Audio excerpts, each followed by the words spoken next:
자, 오늘 우리가 같이 나눌 말씀은 에베소서 4장 17절에서 24절까지 있는 말씀입니다. 자, 우리 에베소서 4장 17절에서 24절까지를 먼저 한 절씩 교독하겠습니다. 제가 먼저 17절 말씀 읽겠습니다. 그러므로 내가 이것을 말하며 주 안에서 증언하노니 이제부터 너희는 이방인이 그 마음에 허망한 것으로 행함같이 행하지 말라.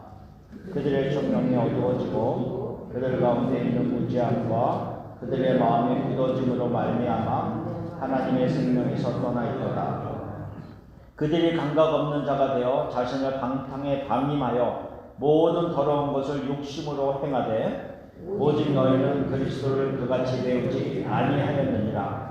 진리가 예수 안에 있는 것 같이 너희가 참으로 그에게서 듣고 또한 그 안에서 가르침을 받았을진데 너희는 유혹의 욕심을 따라 썩어져가는 구습을 따르는 옛사람을 벗어버리고 오직 너희의 심령이 새롭게 되어 하나님을 따라 의와 진리의 거룩함으로 지으심을 받은 새 사람을 입으라. 아멘. 자, 그래서 오늘 우리가 나눌 말씀의 주제는 옛사람과 새사람입니다. 옛사람과 새사람. 그러면 우리가 먼저 이 말씀 옛사람과 새사람에 대해서 공부하면서 한번 질문을 하면서 시작합시다. 옛사람은 무엇이고 새사람은 무엇인가? 라고 하는 거죠. 옛사람은 무엇이고 새사람은 무엇인가? 그러면 우리가 일반적으로 예수님을 영접하기 전의 모습이 옛사람이고 예수님을 믿은 이후의 삶의 모습이 새사람이다. 이제 우리가 그렇게 이야기할 줄 알았습니다. 맞아요. 틀리다는 얘기가 아니라 그러면 이제 또 질문이 들어갑니다. 예를 들면 그거예요. 제가 예를 드는 거예요. 저는 어려서부터 그냥 믿는 가정 안에서 자랐지만 예를 들어서 제가 대학생 때 예수님을 믿었다라고 한번 생각해 봅시다. 각자가 한번 적용을 해보세요. 근데 내가 예수님을 믿은 이후의 모습이 새 사람이다라고 한다면 예수님을 믿기 이전에 대학생 시절 이전의 나의 모습은 옛사람이다. 그러면 우리가 내가 예수님 믿기 전에도 그렇게 나쁜 사람은 아니었는데 이렇게 우리가 질문할 수 있잖아요. 내가 예수님을 안 믿었을 뿐이지 내가 예수님 믿기 전에도 그렇게 나쁜 사람은 아니었고 예수님 믿은 이후에는 조금 더 예수님이 원하시는 모습으로 바뀌어졌을 뿐이지 옛사람도 그렇게 나쁘지는 않았고 새사람도 오케이 이제는 믿음 안에서 살아가니까 또 이렇게 질문해 볼 수 있잖아요. 그건 또 어떻게 생각하세요? 아니에요? 옛사람은 율법에 속한 자라. 율법에 속한 자라. 네. 새사람은 은혜에 속한 자. 감사합니다. 완전히 달라요? 네. 그러니까 자꾸 질문을 하는 거예요. 왜냐하면 이렇게 질문을 해야지만이 자꾸 우리가 생각을 해보고 이게 어떻게 정의되는가 이렇게 생각을 해보는 거죠. 자, 우리가 왜 이런 질문을 하냐면 우리가 이런 질문을 하는 이유가 있어요. 옛사람과 새사람이라고 생각할 때 제가 이거를 어떻게 설명할까 이렇게 고민하다가 오랫동안 집에 있던 걸 가져왔어요. 이거 요즘에 안 쓰죠? 이런 거. 이런 거 안 쓰는데 옛날에는 이런 게 있었습니다.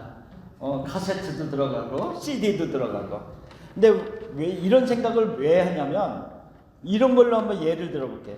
제가 옛사람과 새사람을 우리가 보통 어떤 식으로 생각하냐면 이런 우리가 CD 플레이어나 라디오를 갖고 있을 때 똑같은 내가 기독교 방송이나 찬양이나 이런 거를 들을 때는 새사람이고 만약에 내가 그런 거 아니라 다른 세상의 것들을 들으면 옛사람이고 맞아요?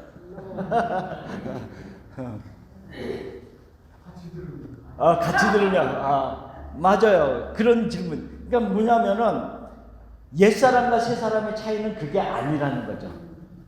그게 아니라는 거예요. 근본적인 차이가 뭐냐면 이거에 플레이를 하려면 뭐가 있어야 돼요? 전기선 코드를 꽂아야 된다. 코드가 떨어져 있는 상태가 옛사람이라는 거예요. 코드가 떨어져서 멀쩡하지만 아무런 기능을 할 수 없는 상태가 옛사람의 모습이지만 여기에다가 전기선을 가져다가 전기선을 가져다가 이거를 연결하는 순간 어떻게 돼요? 소리가 나오기 시작하죠. 그 완전히 이게 그러니까는 하나님과 연결이 되어져 있느냐, 연결이 되어 있지 아니하느냐에 따라서 옛사람과 새사람이지, 연결된 상태에서 내가 기독교 음악이나 설교를 들으면 새사람이고 그렇지 않으면 옛사람이고 이런 모습이 아니라는, 근본적인 생명과의 연관이 되어 있는 차원이 다르다라고 하는 것을 우리가 생각해 봐야 된다는 거죠. 만약에 우리가 지금은 또 달랐겠지만 옛날 같은 경우에는 이런 경우가 많이 있었어요. 특별히 이제 북한 같은 데서 라디오를 통해서 생명의 말씀 이렇게 남한에서 보내주는, 그 근처 나라에서 보내주는 그 복음을 듣는 사람들이 있었단 말이죠. 라디오를 수신기를 가지고. 그러면 그 사람들이 저녁에 모여서, 자기네끼리 모여서 주파수를 맞춰갖고 그 복음을, 말씀, 설교를 듣기 위해서 그들이 모여들었단 말이죠. 근데 지하교회 같은 데서. 그런데 그 사람들이 이거를 만약에 가지고 있었다라고 예를 들면, 이거를 가지고 그들이 모여서 생명의 말씀을 들으려고 주파수를 맞추려고 하는데 전기선이 없다라고 생각을 해보세요. 그러면 아무 기능을 못하는 이것이 그들에게 무슨 소용이 있겠냐는 거죠. 자, 우리가 지금 나눠드린 그 페이지를 보면 중간에 그림 하나가 있습니다. 라디오 그림 하나가 있죠. 전기 코드가 어디에 있어요? 그 앞에 그냥 놓여져 있습니다. 그러니까 전기선이 꽂혀져 있지 아니한 거란 말이죠. 디스커넥트 됐다는 거. 하나님으로부터 연결되어 있지 않은 단절된 모습이 옛사람의 근본적인 본질이라고 하는 것을 얘기하고 있어요. 근본적인 본질. 그래서 우리가 옛사람과 새사람을 생각할 때 이거는 단순히 우리의 생활의 차이가 아니라 본질적인 차이다라고 하는 것을 우리가 알고 시작을 해야 됩니다. 자, 먼저 옛사람을 보겠습니다. 자, 옛사람에 대한 영어 표현을 제가 몇 가지로 썼는데, 그냥 NIV 같은 경우에는 old self라고 했고, 그 다음에 NLT 같은 데는 old sinful nature라고 했어요. 그렇죠? 나의 그 죄성이 가득한 옛 것에 대한 것을 얘기한단 말이죠. 그 다음에 NK, New King James는 the old man이라고 얘기하고 있습니다. 그러니까는 옛사람은 내가 예수 그리스도를 만나기 이전에 완전히 생명이 없는 자의 모습으로 살아가고 있는 그 상태를 이야기하고 있습니다. 그래서 22절을 보면 그 옛사람의 모습을 어떻게 얘기하고 있냐면, 너희는 유혹의 욕심을 따라 썩어져가는 구습을 따르는 옛사람을 벗어버리고 라고 얘기하고 있습니다. 여기서 구습이라는 것은 옛날의 방식, 예수님을 만나기 이전에 생명이 없는 상태에서 살아가던 옛날의 방식을 따라가는 그 옛사람을 벗어버리라 라고 하는 것을 얘기하고 있습니다.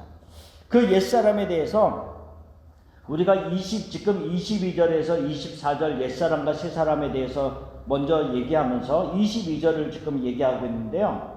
유혹의 욕심을 따라 썩어져 가는 구습을 따르는 옛사람을 벗어버리라 그랬는데, 그 옛사람의 특징을 그 앞에서부터 설명을 하고 있습니다. 17절부터 19절까지 옛사람이 어떠한 모습인가라고 하는 것을 설명하고 있어요. 그 첫 번째가 뭐냐면 그 마음에 허망한 것으로 행한다 이렇게 얘기하고 있어요. 허망한 것으로. 이 허망하다는 헬라어가 그 밑에 박스에 보면 마타이오테스라는 말입니다. 마타이오테스. 이 허망하다는 말은 헛되다라고 하는 의미를 가지고 있습니다. 헛되다, 허무하다, 공허하다, emptiness 같은. 그러니까는 그 안에 아무것도 채워져 있지 아니하는 공허함이라는 거죠. 옛날에 어느 마을에 큰 나무가 하나 있었어요. 큰 나무가 하나 있었는데 그 나무 아래에 늘 동네 사람들이 모여서 좋은 그늘이 있으니까 교제를 나누고 좋은 시간을 가졌습니다. 근데 어느 날 밤에 비가 내리기 시작해서 막 천둥이 치는데 그 다음날 나가서 딱 봤더니 그 나무가 천둥에 벼락에 맞아서 쓰러져 있어요. 근데 그 안을 보니까 다 썩어져 있었던 거예요. 꽝이야. 그 나무가 그 안이 가득 채워져 있는 게 아니라 그 안이 텅텅 비어져 있으니까 그냥 웬만한 폭풍우가 불고 그냥 벼락 한 번 딱 치니까 그냥 쓰러져 버렸다. 그래서 그 안에 있는 모습을 보면서 와, 우리가 겉모습은 너무 멋있었는데 그 속은 썩어져 있는 텅텅 빈 모습이었다라는 것을 어떤 사람이 글에 썼더라고요. 마찬가지라는 거죠. 그 마음에 허망하다는 것은 겉모습은 아주 멋있는데 그 안에는 공허하다는 거죠. 예를 들면 이거예요. 만약에 이런 어떤 그 라디오 같은 거를 갖고 있는데 전기선이 꽂혀 있지 않아요. 전기선이 꽂혀 있지 않은 이런 생명이 없는 거란 말이죠. 그런데 우리가 이것을 열심히 닦고 치장을 하고 관리를 하고 열심히 한단 말이에요. 그런데 기능은 제대로 발휘를 못합니다. 마찬가지로 우리가 이 세상에서 옛사람의 그 본질을 가지고 얼마든지 삶을 치장하면서 번지르하게 살 수는 있지만 그 안에 제대로 된 하나님이 주신 기능이 없이 살아가는 것이 공허함이다, 허무함이다, 허망이다 이렇게 얘기를 하고 있는 겁니다. 그래서 그 박스 밑에 보면 제가 뭐라고 마타이오 테스를 뭐라고 또 설명했냐면 의미 있는 결말이 없거나 목적이 없는 삶의 상태를 의미한다라고 얘기하고 있어요. 자, 의미 없는 결말이 없다는 것이요. 의미 없는 결말. 자, 뭐를 또 가지고 왔을까요? 밧줄 하나 갖고 왔습니다. 자, 설명을 하려고. 왜냐하면 보면서 하면 더 좋잖아요. 자, 뭐 하나만 가져왔지만 여러 밧줄이 있다라고 한번 생각해 봅시다. 내 앞에 여러 밧줄이 있는데 지금 제가 이 깊은 계곡과 같은 낭떠러지를 제가 밧줄을 잡고 내려가려고 지금 계획을 갖고 있습니다. 근데 여러 밧줄이 있는데 이런 가느다란 밧줄도 있고 이렇게 여러 개가 뭉쳐 있는 것과 같은 두꺼운 밧줄, 든든한 밧줄들 뭐 여러 개가 있어요. 그래서 제가 쫙 보다가 그나마 내가 깊은 계곡을 내려가야 되니까 제일 든든하다고 생각하는 이런 밧줄을 여러 아주 두꺼운 밧줄을 딱 잡았습니다. 자, 이 밧줄을 잡고 제가 이제 언덕을 내려가기를 시작을 딱 했습니다. 그런데 허망하다는 말의 의미가 무엇을 설명하는 거예요. 이 너무 든든한 이 밧줄을 잡고 계곡을 내려가는 순간 깨달은 게 있어요. 이 밧줄의 끝이 안 묶여 있는 거야. 그럼 어떻게 되겠어요? 그냥 떨어져. 그러니까 내가 가장 든든하고 가장 나를 안전하다고 생각하는 밧줄이라고 해서 내가 이거를 딱 잡았는데 결국은 이것이 무언가에 묶여져 있지, 연결되어 있지 아니하는 것 때문에 내가 잡고 있는 밧줄이 아무리 든든해도 아무 소용이 없다는 거예요. 그게 허망이라는 거예요. 허망. 우리가 인생의 삶을 살아갈 때 각자 나름대로 이 세상의 모든 사람들이 자기가 가장 안전하다고 생각하는 거, 내가 가장 좋다고 생각하는 거를 각 사람들이 선택해서 잡는다고요. 근데 그것을 잡고 살아가는데 그의 결말이, 여기에 보면 허망이라고 하는 마타이오 테스의 말이 뭐라고요? 의미 있는 결말이 없거나 그랬어요. 내가 가장 안전하다고 생각하는 것을 잡고 살아갔는데 그 마지막이 아무 의미가 없는 거야. 아무 의미가 없는 거야. 라고 한다면 그것을 허망한 삶이다. 이렇게 얘기하는 거죠. 얼마나 진짜 황당하겠어요. 내가 가장 안전하다고 생각한 걸 갖고 계곡을 내려가는데 이게 묶여져 있지 않네. 그러니까는 하나님으로부터 이게 단절되어 있는, 디스커넥트 되어 있는 그 삶의 모습이 허망이라는 거죠. 그런데 우리가 생각할 때 이 세상의 관점에서는 우리가 보통 보면 와, 저 사람 너무 든든한 안전한 밧줄을 갖고 있네. 저 사람 참 좋겠다. 너무 가진 것이 많네. 저 사람은 진짜 너무 치장한 것, 너무 좋은 것들로 많이 가지고 있네. 그러면서 우리는 이 세상의 관점에서는 얼마든지 부러워할 수 있는 모습이 있을 수 있어요. 그러나 그 사람에게 의미 있는 결말이 없다라고 한다면 그것은 허망한 것이다 라고 얘기하는 거죠. 그렇기 때문에 옛사람의 모습이 뭐냐면 그 마음에 허망한 것으로 행하는 자의 모습이 옛사람의 특징이다라고 하는 것을 먼저 얘기하고 있는 거죠. 그래서 하나님의 생명에서 떠나 있는 자의 모습이 옛사람입니다. 하나님과 연결되어 있지 않는 자가 옛사람이라는 거죠. 아무리 그가 가지고 있는 어떤 것이 뭐 번질번질하고 너무 광택이 나고 잘 가꿔져 있고 한다 할지라도 본질을 봐야 된다는 거예요. 본질. 그것을 지금 얘기를 하고 있고요. 그 다음에 여기 보면 이제 박스에서 두 가지 얘기를 하고 있어요. 의미 있는 결말이 없거나 목적이 없는 삶의 상태가 허망이라고 얘기를 한다면 우리가 질문을 해볼 수가 있어요. 하나님께서 정해놓으신 삶의 목적이 나에게는 있는가? 그렇죠? 허망은 그것이 없다라고 한다면 나는 그것이 있는가를 우리가 먼저 생각해야죠. 나는 삶의 목적이 있는가? 두 번째, 의미 있는 결말이 없다 그랬어요. 허망은. 그러면 나는 나의 삶의 마지막은 의미가 있는가? 이거를 우리가 생각해 봐야 되죠. 어떻게 생각하십니까? 의미가 있습니까? 우리는 어떤 삶의 의미가 있습니까? 어떤 목적이 있습니까? 우리가 지난주에 공부하면서 예수 그리스도의 승리하심으로 우리에게 나눠주신 은사와 직분들이 있다 그랬어요.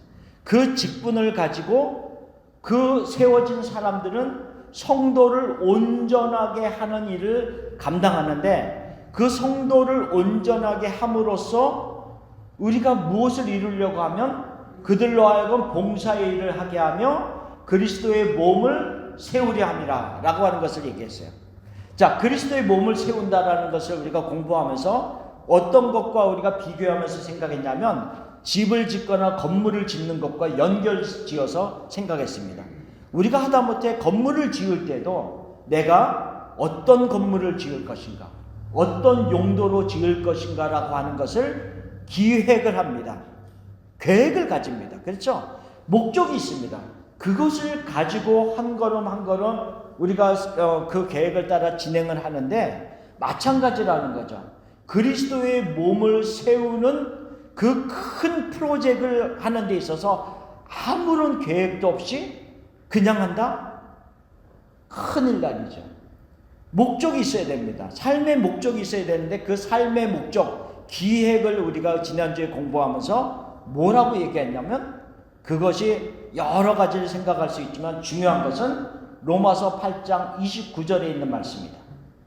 로마서 8장 29절에는 하나님께서 부르신 자들, 합력하여서 부르신, 하나님께서 사랑하셔서 부르신 자들에게 있는 것이 중요한 것이 무엇이냐면은 그리스도의 아들의 형상을 담게 하기 위하여서, 그러니까 아신 자들로, 하나님께서 아신 자들로 아들의 형상을 담게 하기 위하여 우리를 부르셨나니 이렇게 얘기했다. 그러니까 우리의 삶의 중요한 삶의 목적은 뭐라 그랬어요? 예수를 닮는 것이 목적이다. 그리고 예수를 닮아가면서 또 다른 영혼들을 닮도록, 예수님을 닮도록 돕는 자의 모습이 우리의 삶의 목적이다라고 하는 거죠. 이 목적을 우리가 늘 생각해야 돼. 또 늘 생각해야 돼. 그러니까 우리가 신앙생활을 해야 되는 이유 중에 가장 중요한 거는 내 삶이 예수님을 점점 닮아져 가고 있는가라는 것을 우리가 늘 알아야 된다는 거죠. 그 다음에 우리의 삶의 결말이, 마지막이 어떤 의미가 있는가. 가장 중요한 의미가 뭘까요? 내가 삶을 딱 맞췄어. 가장 중요한 의미는 어디에다 부여할 수 있을까요? 하나님 앞에 쓰는 거, 그렇죠? 가장 중요한 의미가 아니겠습니까? 내가 삶의 마지막의 의미를, 물론 이 세상에서 삶의 마지막을 마치면서 함께 하는 자들에게도 어떤 영적인 의미를 부여해 줄 수 있지만, 물론 그것도 중요한 부분이죠. 그러나 내 자신을 생각해 보면 가장 중요한 결말이 뭐겠어요? 하나님 앞에 내가 서 있는 것, 그리고 착하고 충성된 종아, 내가 너를 기다렸다. 이러면서 예수님께서 나를 다 안아주시면 그게 가장 큰 의미 아니겠습니까? 계시록 14장에서는 어떻게 표현을 하고 있어요? 어린 양과 함께 시온산에 서 있는 14만 4천 명, 그들이 새 노래를 부르고 어린 양의 노래를 부르고 모세의 노래를 부르면서 함께 서 있는 모습이 가장 의미가 있는 결말이 아니겠습니까? 그런 의미가 없는 결말이라고 한다면 그것이 허망이라는 거예요. 허망. 의미가 emptiness. 가장 멋있는 모습이었던 것 같은데 속은 썩어져 있는, 아무런 목적과 의미 있는 결말이 없는 모습이다. 그래서 사도 바울이 지금 에베소에 살고 있는 이방인이었지만 지금은 그리스도 안에 있는 성도들에게 말하면서, 너희가 이전에는 허망한 것을 쫓아 행했지만 이제는 더 이상 그런 모습으로 살지 말아라 라고 하는 것을 말하고 있다는 거죠. 그렇죠? 자, 두 번째, 옛사람의 특성을 어떻게 얘기하고 있습니까? 그들의 총명이 어두워져 있다 그랬어요. 그들의 총명이 어두워져 있다.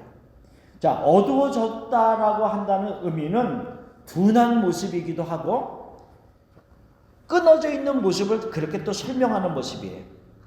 자, 그래서 뭘 얘기를 하고 있냐면, 어두워져 있다는 것은 하나님의 일들과 계획들을 깨달아 알지 못한다라고 하는 의미를 가지고 있습니다. 하나님의 진리를 인식할 수 없는 모습이다라는 거죠. 그러니까 우리가 한번 이런 생각을 해보시죠. 우리가 지금 토요일 아침입니다. 그렇죠?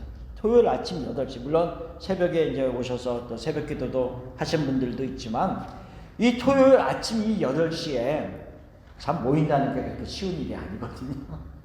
제가 어떤 분에게 이 얘기를 했죠. 우리가 8시에 모여서 성경 공부를 인도하기 때문에 제가 이렇게 합니다. 그 아침 시간에 모여요? 아니, 20명이 되는 분들이 모여서 성경 공부를 해요? 놀래더라고요. 저도 제가 물론 하나로 교회에서부터 시작을 했지만, 이 좋은 비전 교회에서 새벽 8시에 공부하는 거 그 이전에는 해본 적이 없습니다. 저도. 하나님이 어떻게 이렇게 이렇게 만들어 주셔서 이렇게 하게 됐는데, 어쨌든 우리가 이 아침 시간에 공부를 하고, 또한 우리가 또 다른 말씀들을 들으면서도 우리가 기쁨으로 그 말씀을 알아가는, 어떤 진리를 알아가는 기쁨으로 반응한다는 것은 이건 굉장한 일이거든요. 그 안에는 뭐가 있기 때문에 가능하냐면 생명이 있기 때문에 가능한 것이고, 성령이 우리에게 그 말씀들을 깨달을 수 있는 지혜와 총명을 주셨기 때문에 가능하다. 그래서 우리가 에베소서 1장을 공부할 때, 에베소서 1장을 공부할 때 그 1장 3절에 보면 하늘에 속한 모든 신령한 복을 우리에게 주셨다라고 하는 것을 공부하면서, 우리를 창세전에 택하시고 그리스도 안에서 예정하시고, 또한 우리를 그리스도의 피로 속량하시고 자녀가 되게 하신 이 모든 계획을 어떻게 하셨다 그랬어요? 모든 지혜와 총명을 우리에게 주셔서 알게 하셨다 그랬어요. 그러니까는 하나님의 모든 계획을 우리에게 알게 하시기 위해서 지혜와 총명, 하나님의 영을 주셨는데, 지금 여기서 말하는 옛사람의 특성은 뭐예요? 그것을 알지 못하는 모습이다. 총명이 어두워져 있는 모습. 하나님의 영이 그들 가운데 있지 아니하는 모습이다라고 하는 것입니다. 그래서 옛사람과의 새사람에 대한 대조적인 의미로 그렇게 말씀하고 있는 겁니다. 그래서 내가 하나님의 계획을 알고 하나님의 말씀이 선포될 때 그 말씀을 사모하고 기쁨으로 반응하고 감사한 마음이 내한테 생긴다는 것은 내가 총명이 어두워져 있지 아니하다라고 하는 증명이다 라고 하는 것을 말하고 있습니다. 자, 그 다음 페이지에 자, 세 번째로는 옛사람의 특징이 있습니다. 옛사람의 특징은 무지함과 완악함으로 하나님의 생명에서 떠나 있다라는 것. 여기서 이제 포인트는 무지함, 완악함, 생명에서 하나님의 생명에서 떠나 있음이라는 것인데, 무지함이라는 건 지식이 없다라고 하는 것, 깨닫지 못한다라고 하는 의미를 지금 우리가 요한복음 1장을 한번 펴봅시다. 여기 써놨지만 요한복음 1장 5절을 우리가 성경을 펴서 한번 읽어보겠습니다. 요한복음 1장 5절 말씀. 예수님께서 이 세상에 오셨습니다. 그렇죠? 태초에 말씀이 계시니라 라고 하면서 그 말씀이 이 세상에 오신 것을 요한복음 1장 1절부터 설명을 하고 있는데, 5절에서는 뭐라고 얘기를 하고 있냐면, 같이 한번 읽어봅시다. 빛이 어둠에 빛이 돼 어둠이 깨닫지 못하더라. 빛이 어두움에 강력하게 비춰지고 있는데 그 빛을 깨닫지 못하는 것이 무지함이다라는 거죠. 여기서 말하는 무지함은 영적인 빛이 강력하게 비춰지고 있음에도 전혀 그것을 깨닫지 못하는 모습. 이게 지금 스포트라이트가 여기 강력하게 비춰지고 있잖아요. 이렇게 이렇게 눈부시단 말이죠. 근데 눈이 내가 가려져 있어서 전혀 사실 눈이 이렇게 감아도 이게 빛이 조금 이렇게 비춰지는 건 있거든요. 그러니까 완전히 죽어 있는 자의 특징을 얘기하고 있는 거예요. 빛이 비춰지는데 어찌 그것을 깨닫지 못하느냐. 무지함에 대한 이야기를 하고 있고요. 완악함은 또 어떻게 설명하고 있냐면, 우리가 요한복음 3장 19절을 봅시다. 완악함에 대한 설명을 이렇게 얘기하고 있습니다. 그 정죄는 이것이니 곧 빛이 세상에 왔으되 사람들이 자기 행위가 악함으로 빛보다 어둠을 더 사랑한 것이니라. 자, 뭐냐면요, 아까 무지함을 설명할 때는 빛이 비춰지는데 전혀 깨닫지 못하는 그 무지함, 영적인 무지함에 대한 이야기를 하고 있다라고 한다면, 이 완악함은 동일한 것을 어떻게 설명하고 있냐면, 빛이 비춰지는데 빛으로 내가 나가지 아니하는 이유가 있다는 거죠. 이유는 뭐예요? 내가 행위가 너무 악하게, 내 자체가 악하기 때문에 빛보다 어두움을 더 사랑하면서 어두움 가운데 머물러 있는 그런 모습이다. 그렇죠? 개울가에 바위를 탁 들면은 그 안에 숨어져 있던 벌레들이나 물고기들이 확 도망가서 그냥 어두운 곳으로 쏙 다시 숨어 들어가는. 그러니까 빛이 비춰지면은 참지를 못하는 거예요. 참지를 못해요. 그래서 어두움으로 숨어 들어가는 그런 본질적인 악한 모습을 지금 이야기하고 있다는 거죠. 그러니까 본질적으로 지금 옛사람의 모습들이 무엇인가라고 했을 때, 영적인 무지함, 완악함, 그 이유는 근본적으로 하나님의 생명에서 떠나 있는 모습이다 라고 하는 것을, 생명에서 떠나 있다는 것은 결국은 이 설명이 다, 전체 설명이 다 연결이 되어져요. 그 다음에 설명과도 마찬가지입니다. 그래서 네 번째로는 뭐라고 얘기하고 있냐면, 생명이 없기 때문에 감각이 없다 그랬어요. 감각이, 영적인 감각이 없어요. 제가 누가 나를 탁 꼬집으면 아야 아프다, 때리면 아픕니다. 그렇죠? 꼬집으면 아프단 말이죠. 그런데 아무리 꼬집어도 아픔을 느끼지 못하는 자가 있어요. 첫째로는 죽은 사람이고, 두 번째로는 우리가 특별한 질병을 얘기할 때 그 질병에 대해서 나병 환자들. 그렇죠? 그래서 성경에서 나병 환자의 이야기를 이렇게 거론하는 이유가 있습니다. 그래서 샘플로 보여주는 거죠. 육체적인 고통이 없는 나병 환자들의 모습 속에서 영적인 감각 없는 자들을 같이 바라볼 수 있도록 하는 거죠. 그러니까 우리의 삶 속에서 감각이 없다라고 한다면 영적으로 죽어져 있는 모습과 마찬가지다라고 하는 것을 이야기합니다. 그래서 죽은 자는 감각이 없고요. 죽은 자는 인식함도 없습니다. 알아가는 깨달음도 없습니다. 고통도 없습니다. 아무것도 느끼질 못해요. 영적으로도 마찬가지라는 거죠. 영적으로도. 아무리 하나님이 말씀하시는데 깨달음도 없고 고통도 없고, 내가 믿음의 생활을 하지도 않겠지만 어쨌든 우리가 믿음을 생활하는 것 같으면서도 어떤 죄로 인하여서 오는 고통과 하나님이 주신 어떤 아픔과 또한 여러 가지 감각이 전혀 없다라고 한다면 이것은 심각한 문제가 있는 것이다 라고 하는 것을 이야기하고 있습니다. 자, 그리고 다섯 번째, 옛사람의 특징을 뭐라고 얘기하고 있냐면 방탕함에 자신을 내버려두는, 방임을 한다는 거죠. 그러니까 우리가 믿는 사람들도 새 사람이 된 이후에도 우리가 때로는 방탕할 수 있어요. 방탕할 수 있는데 그 방탕함에 자신을 내버려 둔 상태에서 마음껏 살아가는 모습은 아니라는 거죠.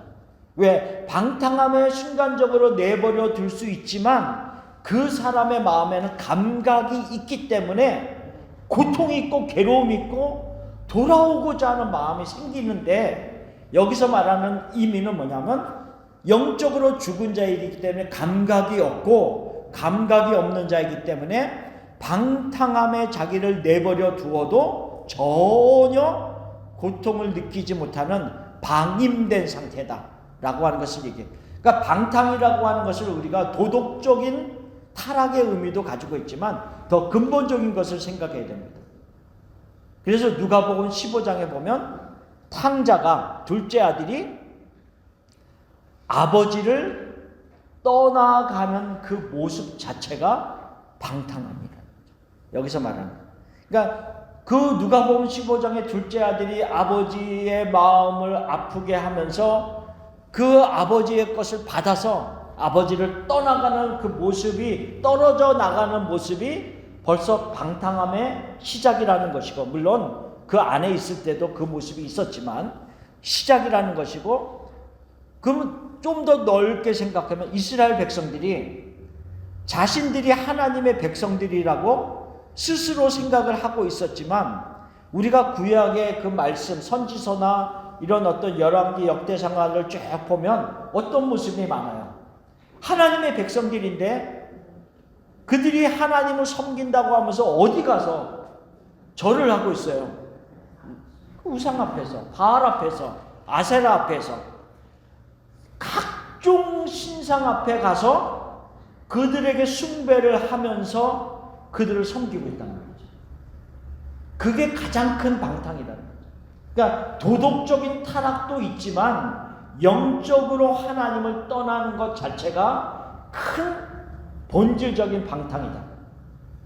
그러면 지금 에베소 성도들에게 바울이 왜 이 편지를 쓰면서 너희가 그 방탕함에 살지 말아라 라고 얘기하고 있느냐 라는 거죠. 그러니까 둘째 아들의 방탕과 이스라엘 백성들이 하나님을 떠나는 그 방탕함과 연결시켜주면 에베소 그 도시 안에는 무슨 신전이 있었어요?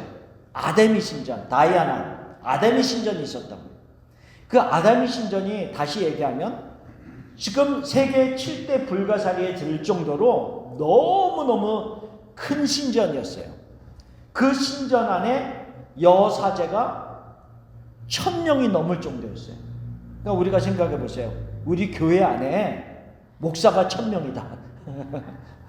그렇게 생각해 보면 어마어마한 정도죠. 물론 이제 뭐 그 사제들이 목사의 어떤 그런 역할을 하는 것은 아니었지만 어쨌든 간에 여사제가 아데미 신전에서 1000명 정도 있었다라고 하는 거죠.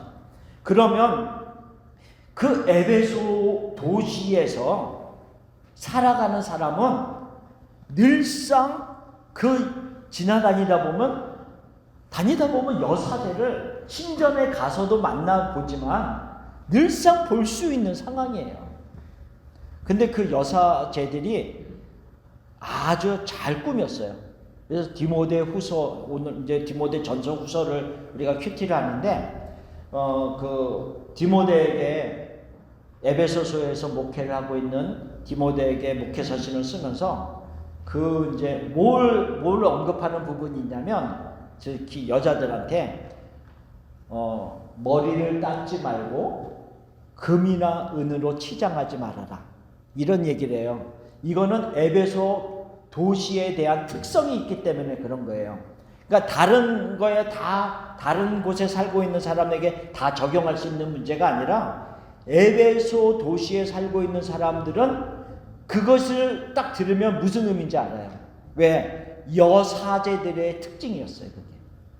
그러니까 아데미 신전에서 있는 여사제들이 어떤 모습이었냐면 머리를 곱게 따고 금이나 은으로 아주 화려하게 치장을 한 모습이었기 때문에 그 에베소 교회 성도들에게 너희는 그런 모습처럼 살지 말고 단장한 모습으로 살아라, 이렇게 얘기를 하고 있는 거예요.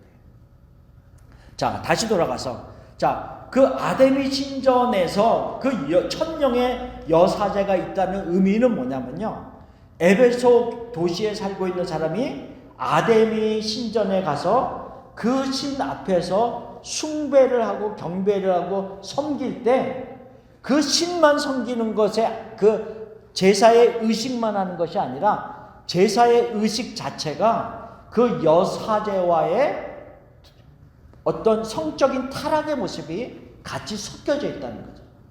이게 종교적인 타락과 더불어서 성적인 타락이 같이 이어져 있는 것이 아데미 신을 섬기는 제사 의식이었어요. 그렇기 때문에 지금 이 방탕함에 너희 자신을 내버려 두지 말아라 라고 하는 것은 영적으로도 아데미 신을 섬기는 그런 모습으로 살지 않아야 되는 것을 지적하는 것과 아울러서 너희가 도덕적으로 그런 방탕함에 같이 빠져들어가지 말아라 라고 하는 것을 얘기하고 있어요. 근데 여기서 우리가 하나 또 생각해 볼 수 있는 게 뭐냐면요, 아데미 신을 섬기는 사람들은 모르겠어요, 자기 나름대로는 가장 거룩한 예식이라고 그것을 행했을지도 모르겠어요.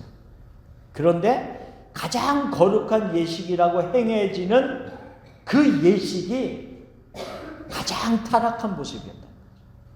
그러니까 영적으로 죽은 자의 삶에서 이루어지는 종교적인 예식은 아무리 그것이 거룩하게 보인다 할지라도 하나님의 눈에는 가장 방탕한 모습에 자신을 방임하는 것이다 라고 하는 것을 이야기하고 있습니다. 세상에 많은 종교들이 많이 있지만, 그래서 우리는 생명이 없는 모든 종교는, 생명이 없는, 하나님의 생명이 없는 모든 종교 속에서는 그들의 모든 종교 예식이 아무리 거룩하게 보인다 할지라도 하나님의 보시기에는 방탕함에 자신을 방임하는 모습일 뿐이다 라고 하는 것을 이야기하고 있습니다. 그래서 이 모든 것들을 6번째에는 종합적으로 이렇게 설명을 하고 있는 겁니다. 욕심을 따라 모든 더러운 것을 행하는 자다라고 하는 겁니다. 그러니까 이 사람들, 지금 옛사람의 특징을 쭉 얘기했는데 이 모든 것들이 결국은 그 육체의 욕심, 하나님을 떠나 있는, 생명을 떠나 있는 자들이 가지고 있는 부패한 욕심을 따라 행하는 모든 더러운 것이 그 안에 다 포함되어 있다라고 하는 것을 말하고 있는 겁니다. 그래서 거짓되고 심히 부패한 것이 인간의 마음인데 그 인간의 마음 안에서 일어나고 있는 욕심을 따라 행하는 것이 다 더러운 것, 옛사람의 특징이다 라고 하는 것을 말하면서 에베소서 4장 22절 마지막에 보면 뭐냐면 그 옛사람의 행위를 뭐라 그랬어요? 옛사람을 벗어버리라고 그랬어요. 이런 모든 것들을 벗어버리라라고 얘기하고 있습니다. 위에서 말하고 있는 본질적인 어떤 문제들을 벗어버리라. 우리가 이제 다음 주에는 그 어떤 그 본질적인 것을 이제 에서 나가서 구체적으로 실생활 속에서 어떤 것들인가를 우리가 공부할 거지만 오늘은 어쨌든 본질적인 이런 옛사람의 모습들을 벗어버리라 라고 얘기하라고 했습니다. 어떻게 벗어버리냐. 자, 그러면 로마서 6장 6절 그 밑에 있는 말씀을 같이 읽어봅시다. 우리가 알거니와 우리의 옛사람이 예수와 함께 십자가에 못 박힌 것은 제 몸이 죽어 다시는 우리가 죄에게 죽노릇 하지 아니하려 함이니. 옛사람을 벗어버리는 본질적인 것은 뭐냐면 예수 그리스도와 함께 십자가에 못 박히는 것이다 라고 하는 것을 이야기하고 있습니다. 예수 그리스도와 함께 십자가에 못 박히는 것. 우리가 옛날에 같이 공부하신 분들은 이 도표를 우리가 많이 공부했는데 잠깐만 설명. 이게 이제 동그라미가 하나님의 형상이라고 우리가 생각을 합시다. 하나님의 형상. 우리가 하나님의 형상을 따라서 우리는 지음을 받았다라고 우리는 받았어요. 그래서 하나님께서 창세기 1장 같은 데 보면 하나님의 형상을 따라 우리를 지으셨다 이렇게 얘기하고 있습니다. 하나님의 형상을 따라서 우리가 이렇게 또 지어졌습니다. 그래서 하나님과 하나님의 형상을 따라 지음을 받은 사람들에게는 두 가지의 선이 연결이 되어 있다라고 우리가 공부를 했습니다. 한 가지 선은 뭐예요? 관계성. 창조주 하나님과 피조물된 우리들, 하나님의 형상과 하나님의 형상을 따라 창조된 우리들, 하나님의 백성, 하나님의 자녀, 이런 어떤 관계성이 있어요. 그 다음에 하나님께서 우리를 만들어 놓으시고 우리와 교제를 하신다 그랬어요. 교제를 하신다. 그래서 우리와 친밀하게 같이 나누는 교제가 있다라고 얘기를 하고 있습니다. 그런데 이 모습으로 우리가 계속 살았으면 얼마나 좋았을까요? 근데 하나님이 창조의 계획을 따라서 살아가지 아니하고 아담과 하와가 죄를 범했단 말이죠. 그래서 이 하나님의 형상이 완전히 다 찌그러져 버렸어요. 꽉 다 찌그러져 버렸다. 완전히 찌그러져 버려서 하나님의 형상을 잃어버렸다라고 얘기하고 있어요. 부패한, 완전히 부패한 인간의 모습이다라고 해요. 그러면 하나님과 가졌던 관계성, 하나님과 가졌던 교제, 이 모든 것이 단절이 된 거예요. 디스커넥트. 아까 우리가 전기 코드가 없는, 연결이 되지 않은 라디오와 같은 모습. 아무리 번질번질하게 내가 닦아도 치장을 해도 전혀 소리가 날 수밖에 나지 아니하는 그런 모습이, 기능을 제대로 할 수 없는 모습이라는 거죠. 이런 모습이 됐단 말이죠. 이런 모습인데 하나님이 우리를 이 하나님의 형상 찌그러진 모습 그대로 내버려 두지 아니하시고 어떤 일을 계획하셨습니까? 예수 그리스도 안에 우리를 있게 하셨단 말이죠.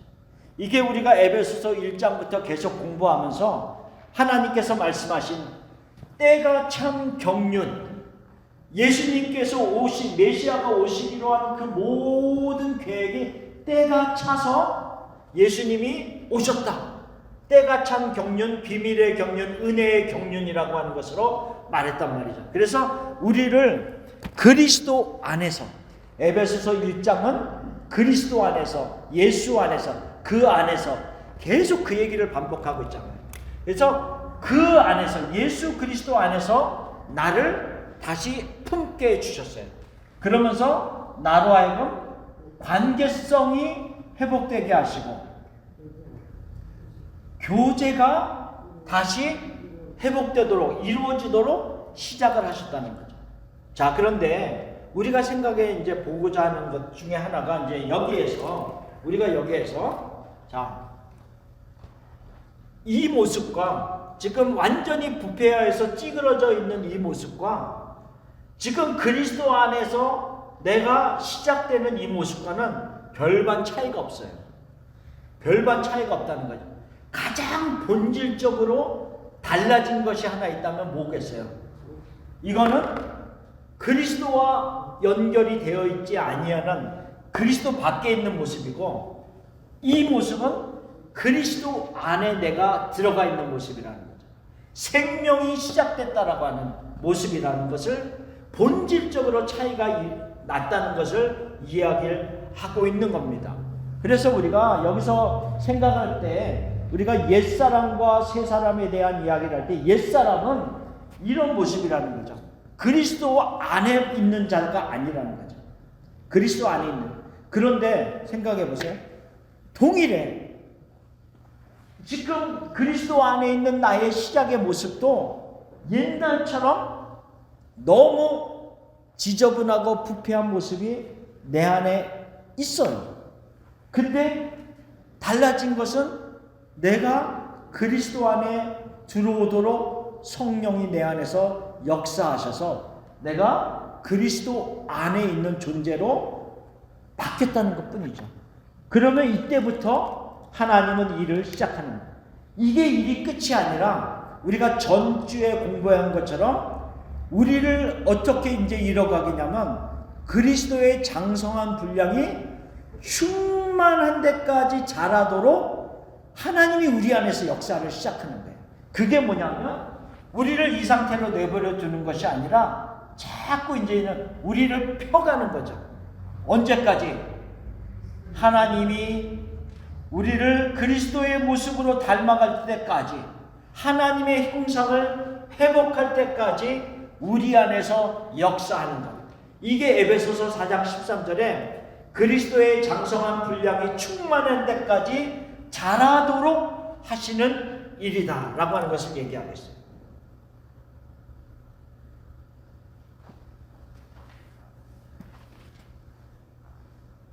그래서 우리가 옛사람과 새사람의 차이는 근본적으로 생명이 있느냐 없느냐, 그가 그리스도 안에 있느냐 그리스도 밖에 있느냐 라고 하는 본질적인 문제이고, 이제는 본질적으로 그리스도 안에 들어왔다라고 한다면 그 다음부터는 뭐냐면 내가 그리스도를 닮아가느냐, 내가 그리스도의 성품을 닮아가느냐, 하나님의 형상을 회복하느냐의 문제라는 거죠.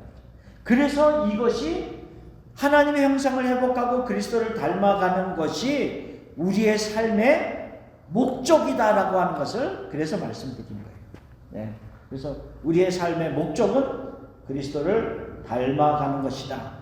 그래서 여기서 옛사람, 로마서 6장 6절에서 옛사람이 예수와 함께 십자가에 못 박혔어요.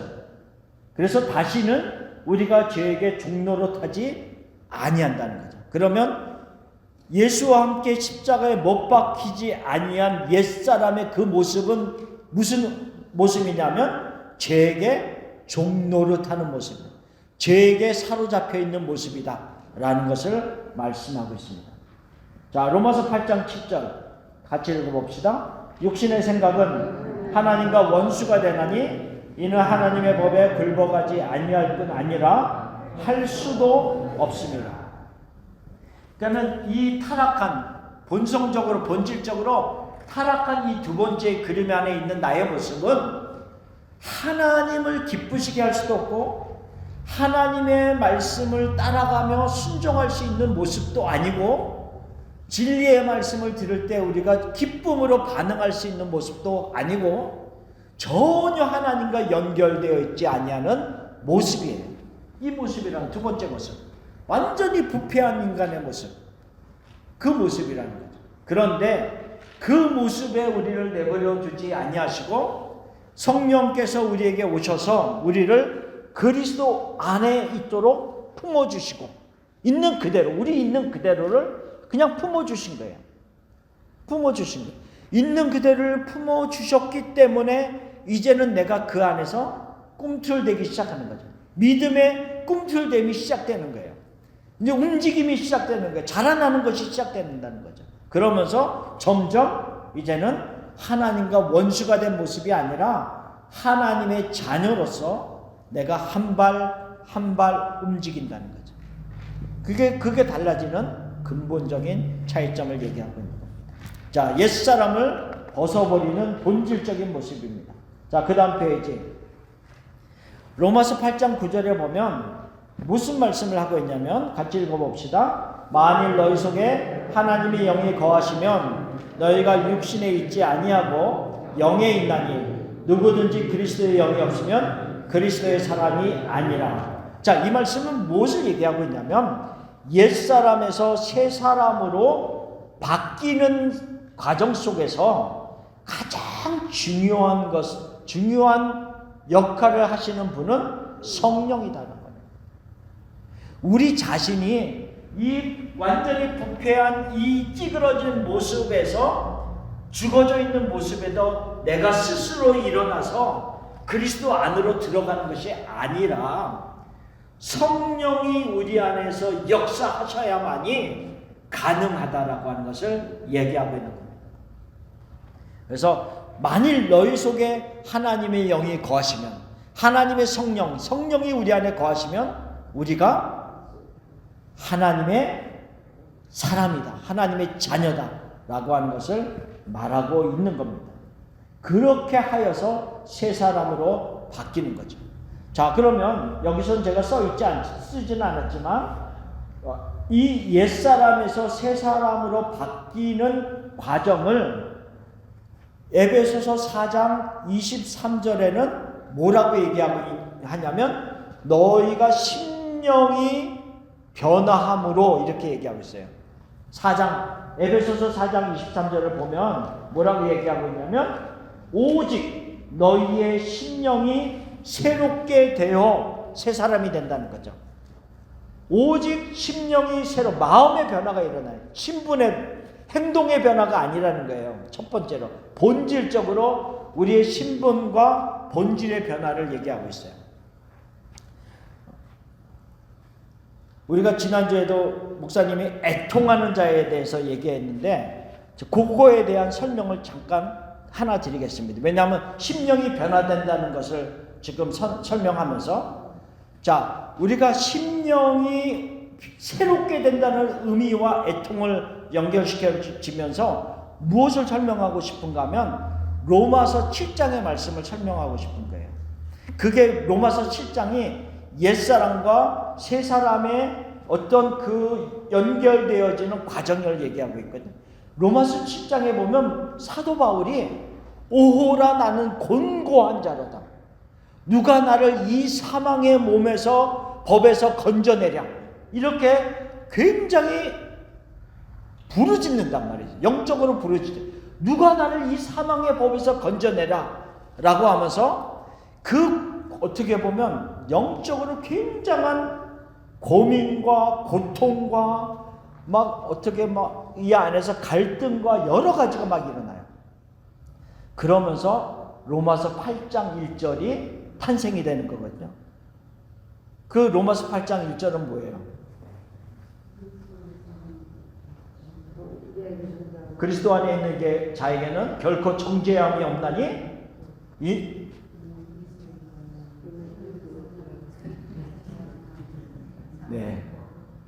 생명과 성령의 법이 죄와 사망의 법에서 그를 해방하였습니다.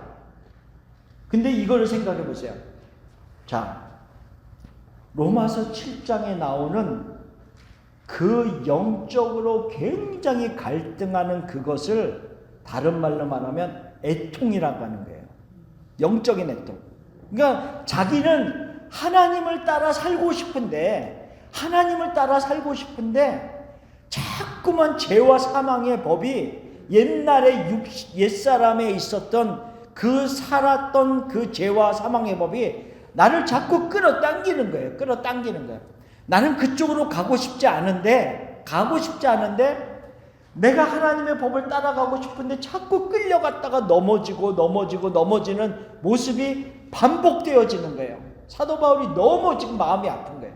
영적으로는 마음이 너무 아픈 거예요. 그래서 하나님, 왜 나는 하나님을 섬기고 하나님의 법을 내가 따라가고 순종하는 모습으로 온전히 살아가고 싶은데 왜 자꾸 내 안에서 왜 옛날에 옛사람이 섬기던 그 죄와 사망의 법, 옛사람의 습성이 왜 완전히 벗어나지 못하고 나를 자꾸 끌어당깁니까? 나는 너무 괴롭습니다. 이게 애통이라는 거예요. 근데 말씀은 뭐라 그러냐면 그런 애통이 있는 자는 복이 있나니. 왜 복이 있어요? 8장 1절의 말씀이 선포될 수 있기 때문에 죄와 사망의 법에서 너를 해방하였다 라고 하는 그 말씀이 있기 때문에. 그러니까 우리가 지금 에베소서 4장 22절은 옛사람, 24절은 새사람, 그 22절과 24절을 이어지는 과정에서 23절이 나오는데 그 23절이 뭐냐면 심령이 새롭게 되는 것, 영적으로 애통하는 모습이 생기게 되는 것, 그 과정이 있다는 거죠. 그래서 영적으로 우리가 살아있지 않는다라고 한다면 옛사람은 어떤 모습이라고 그랬어요? 감각이 없고 무지하고 완악하기 때문에 전혀 영적인 애통이 없다는 거죠. 있을 수가 없죠. 그래서 그런 애통함이 있는 자, 영적인 그 아픔이 있는 자들은 복이 있나니 그들이 하나님에게서 위로를 받을 것입니다. 하나님의 특별한 위로가 그들 가운데 임하게 될 것을 말씀하고 있습니다. 자, 그러면서 세 사람에 대한 이야기를 간략하게 합시다. 자, 세 사람은 그리스도 안에 있는 자이고 우리가 여태까지 옛사람에 대해서 공부한 것에 반대를 생각하면 돼요. 자, 그리스도 안에 있는 자이고 그리스도 예수 안에서 새롭게 된 피조물, 새롭게 창조된 피조물이라는 거죠. 그래서 물과 성령으로 거듭난 자이고 그리스도의 생명이 있는 자다라고 하는 것을 말하고 있습니다. 그래 에베소서의 말씀대로 우리가 생각해 보면 하늘에 속한 모든 신령한 복을 받아 누리는 자이고 그 다음에 1장 마지막에 보면 그리스도의 몸된 지체가 된 교회가 된 자들이고 에베소서 2장의 마지막에 보면은 하나님이 거하시는 성전이 된 자들이 새 사람이라는 거죠. 그렇죠? 본질적인 차이가 있다는 것을 말하고 있습니다. 본질적으로 사망에서 생명으로 옮겨진 자들이 새 사람이다 라고 하는 것을 말하고 있습니다. 그래서 24절을 읽어봅시다. 하나님을 따라 의와 진리의 거룩함으로 지으심을 받은 새 사람을 입으라 라고 말했어요. 자, 누구를 따른다고요? 하나님을 따라 그랬어요. 하나님을 따라. 아까 옛사람은 누구를 따랐어요? 유혹의 욕심을 따라, 부패된 욕심을 따라서 가는 그 모습이 옛사람이라고 한다면 새 사람은 하나님을 따라가는 거예요. 하나님을 따라서 이제는 의와 진리의 거룩함으로 지으심을 받은 새 사람을 입으라 라고 하는 것을 말하고 있어요. 자, 고린도후서 5장 17절. 그런즉 누구든지 그리스도 안에 있으면 새로운 피조물이라 이전 것은 지나갔으니 보라 새 것이 되었도다. 자, 봅시다. 누구든지. 자, 지금 누구든지 그랬어요. 이 두 번째 그림은 완전히 부패하여서 죄악에 가득 찬 타락한 인간이라고 한다면 이 사람이라 할지라도 누구든지 그리스도 안에 있으면 이 사람이라 할지라도 그리스도 안에 있게 되면 이 사람은 새로운 피조물, 새롭게 창조된 피조물이다라고 하는 영적인 피조물, 거듭난 사람이라는 거죠.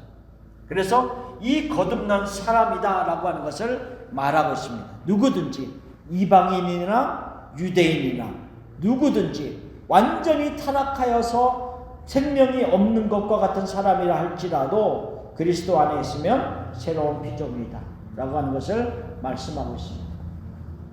그래서 새 사람의 특징은 하나님을 따라 지으심을 받은 사람이다 라고 하는 것과 의와 진리의 거룩함으로 지으심을 받은 자이다 라고 하는 특징을 가지고 있습니다. 그래서 하나님의 형상을 따라 새롭게 이제 자라나는 모습이다라고 하는 것, 계속 반복해서 이야기했던 이 모습을 이야기하고 있습니다. 그리스도 안에서 이제는 그리스도의 장성한 분량이 충만한 데까지 자라가는 모습, 그 모습이고, 그 안에서 이제 예수님의 의와 예수님의 거룩함이 나에게 옮겨지는 모습이다라고 하는 것을 말하고 있습니다. 여기서 우리가 의에 대해서 잠깐 한 가지만 얘기할게요. 의. 우리가 이제 의롭다라고 하는 것을 얘기했을 때, 의에 대해서 얘기할 때 우리가 성경에서 뭘 구분하냐면 옳고 그른 거에 대한 이야기를 하고 있고 불의와 의에 대해서 얘기하고 있어요. 그러니까 무슨 얘기냐면 우리가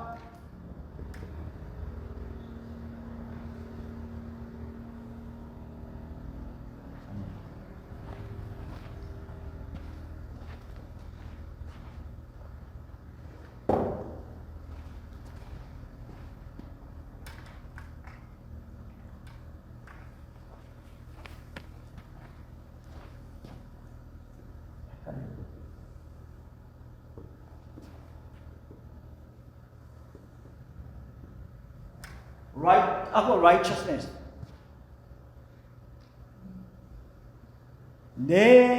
내가 보기에 옳은 것은 right예요. 하나님이 가지고 있는 올바른 것은 의예요. righteousness. 근데 뭐에 대해서 얘기를 하고 있냐면 이 의는 예수님과 연결이 있어야만 가능해요. 성경에서 말하는 차테크라고 하는 그 의는 예수님과 연결이 있을 때 내가 의가 되는 거예요. 여기서 그래서 지금 고린도전서 1장 30절 맨 밑에 보면 뭐라고 얘기하고 있냐면 너희는 하나님으로부터 나서 그리스도 예수 안에 있고 예수는 하나님으로부터 나와서 우리에게 지혜와 의로움과 거룩함과 구원이 되었다라고 하면서 여기서 예수님의 뭐라고 얘기하고 있냐면 지혜, 예수님의 의로움, 예수님의 거룩함, 예수님의 구원, 이 모든 것이 그러니까 예수님 안에 있는 righteousness, 의가 우리가 여기서 right은 그냥 옳음, 바르다라고 하는 의미로 얘기합니다. 그래서 예수님과 연결되어졌을 때 가질 수 있는 의로움에 대한 이야기를 하고 있다는 거죠. 그래서 이게 지금 아까 24절에도 하나님을 따라가는 자들에게 연결이 되어지는 게 뭐냐면 예수 그리스도의 의, 예수 그리스도의 거룩함이 그에게 연결되어지는 거예요. 그래서 아까 이 도표로 다시 돌아가면 이제 뭐냐면 이 찌그러진 완전히 부패된 모습이 처음에 그리스도 안에 들어가서 시작되어졌을 때 동일하게 찌그러진 모습, 부패한 모습이었지만 뭐가 다른 점이냐면 이 주위에 있는 그리스도, 예수 그리스도의 의로움과 거룩함으로 이 사람을 보기 시작한다는 거죠. 누가? 하나님이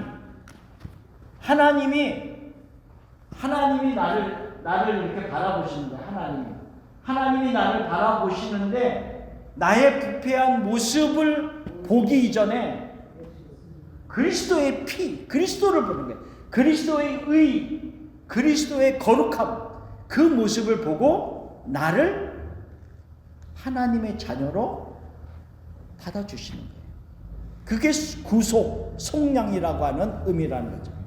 그래서 내가 완전히 부패된 모습이었지만 있는 모습 그대로 받아주시면서 예수님의 의와 거룩함과 진리와 모든 것들이 나에게 적용이 되기 시작하는 그 모습이 에베소서 4장 24절의 말씀이고 고린도전서 1장 30절에서 말하는 지혜와 의로움과 거룩함과 구원함에 대한 이야기를 하고 있다는 것을 얘기하고 있습니다. 이 새 사람을 입으라, 옛 사람을 벗어버리고 새 사람을 입으라 라고 하는 말씀을 이야기하고 있는 거예요. 그래서 우리가 다음 주에는 벗어버려야 될 것이 무엇이고 우리가 입어야 될 새 사람의 특성들이 무엇인가, 행위들에 대해서, 행동들에 대해서 좀 더 구체적으로 같이 공부를 하겠습니다. 자, 오늘은 여기까지고요. 다음 주에 우리가 다시 공부를 하겠습니다.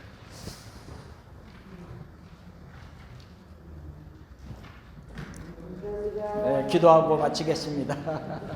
기도하고 마치겠습니다. 하나님 감사합니다. 우리가 옛사람 그 모습으로 그냥 내버려 두지 아니하시고 우리를 그리스도 안에 들어올 수 있도록 이끌어 주심을 감사합니다.